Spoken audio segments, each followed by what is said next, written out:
Miss Smith here, and today we're just going to talk about ways to work with listening and responding to stories with your student at home. So basically, you read to your students every day, and the OLS gives you lesson ideas, but here are some things you can do as well. You can always draw pictures. For example, ask them to draw a picture of the gingerbread man or the main character. Have your student retell the beginning, middle, and end of a story, so that they can tell you that they recall what happened throughout the story. My favorite thing to do for this is break a piece of paper, fold it into 3 parts, and then the first part you draw the beginning, then the middle, and then the end. And then the last part, which is a big tool in grades K and 1, is the 5W questions.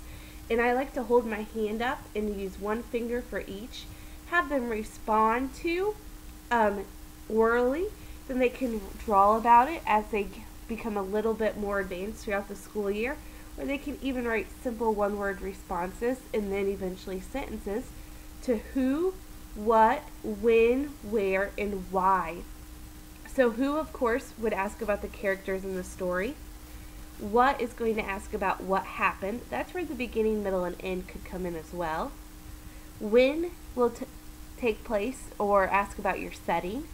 You know, when did the story happen? Was it day? Was it night? What was the weather like? Was it in the future, past, present?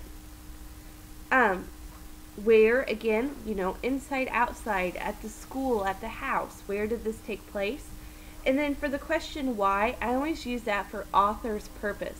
Why did the author write this story? To inform, to entertain, or persuade?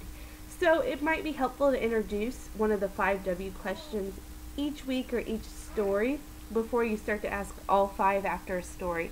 So those are just some ways to get your student used to listening and responding to stories.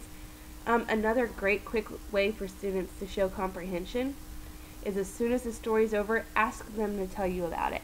Ask them to tell you everything they remember about the story and help their responses get longer and longer each time.